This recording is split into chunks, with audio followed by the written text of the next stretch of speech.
Semoga berdiamnya kita sejenak di masjid kini dihitung Allah sebagai iktikaf yang insya Allah pahala kita akan terus mengalir. Amin ya rabbal alamin. Pada kajian kita ini masuk hadis ke-10. Innallaha ta'ala thayyibun la yaqbalu illa thayyiban. Sesungguhnya Allah itu baik, Allah tidak menerima kecuali yang baik. Baik yang dimaksud bahwa Allah tidak ada kekurangan, kemudian Allah tidak kotor, artinya Allah adalah suci.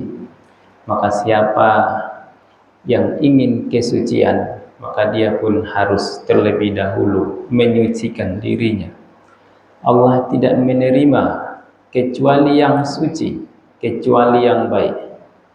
Tidak menerima maksudnya adalah tidak menerima amal dan tidak menerima harta.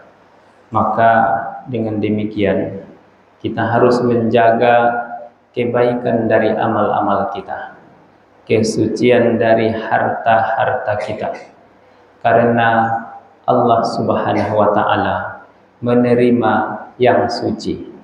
Bagaimana kalau kita tidak suci? Apakah Allah tidak menerima kita? Allah mampu menerimanya apabila Ia karuniakan taubatan nasuha. Maka kita tidak boleh putus asa dari rahmat Allah. Allah mampu mensucikan kita, Allah mampu membersihkan dosa-dosa kita, tapi yang dikhawatirkan bagaimana Allah akan membersihkan dosa kita sedangkan kita tidak mau meminta ampun kepadanya. Oleh sebab itu kita harus memperbanyak taubat dan menjaga diri kita.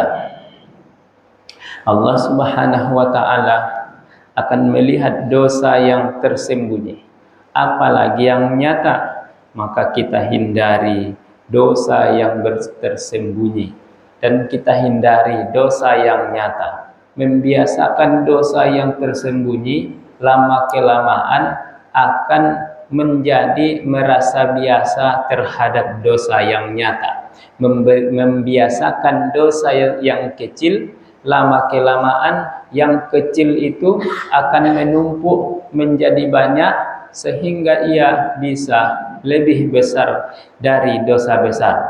Oleh sebab itu kita tidak boleh menganggap remeh, menganggap enteng, menganggap hal biasa terhadap dosa yang kecil, karena dari dosa kecil ia bisa menjadi dosa yang besar.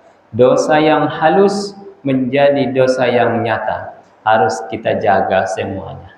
Thayyiban, baik, itu artinya elok. Thayyiban itu masih di atas dari yang halal. Maka perintahnya makanlah rizki yang halal lagi baik, yang halal lagi baik. Apakah ada yang halal tapi tidak baik? Ada. Apakah ada yang boleh tapi kurang baik? Ada. Seandainya saya ini orang yang punya uang, lalu hobi memiliki jam yang mahal-mahal. Saya beli jamnya, setiap kali ada yang jam jenis baru, saya kumpul dengan uang sendiri. Dibeli dengan benar, disimpan dengan benar. Boleh? Boleh. Akan tetapi kurang baik. Di mana kurang baiknya? Jadi ukuran baik tak baik itu adalah apabila kita merasa senang diketahui orang, itu biasanya baik tuh. Tapi kalau kita sudah ragu-ragu, ini nanti tahu orang, itu sudah kurang baik. Orang-orang yang menghambur-hamburkan uang, apabila dia perginya diam-diam, tidak boleh diketahui orang, tidak boleh diketahui wartawan, itu biasanya sudah karena kurang baik itu. Kalau baik, pasti ia bangga diketahui orang.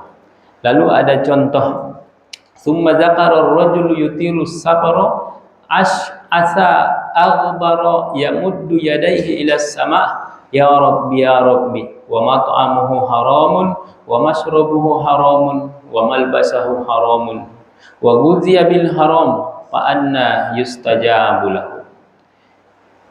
Diambil contoh seorang laki-laki yang menempuh perjalanan panjang, badannya sudah kumal, berdebu, kemudian memanjatkan tangannya sampai berkelamaan, berkepanjangan, seolah-olah sampai ke langit.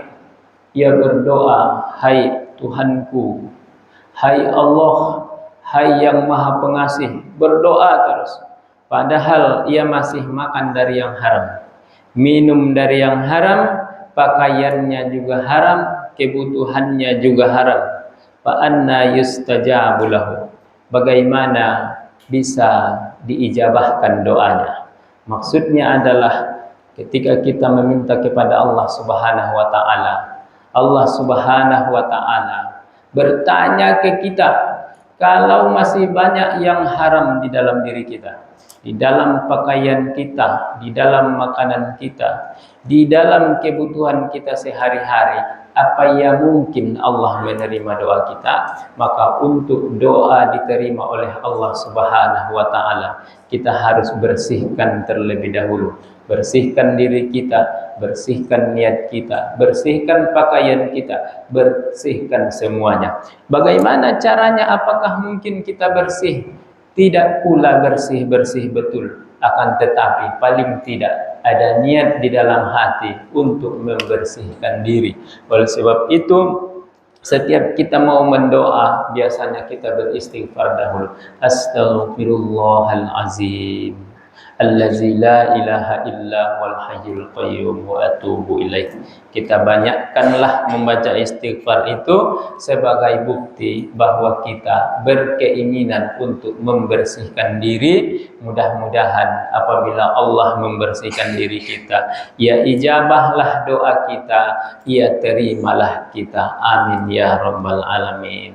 Demikian kajian kita pagi ini. Assalamualaikum warahmatullahi wabarakatuh. Allahumma shalli ala sayyidina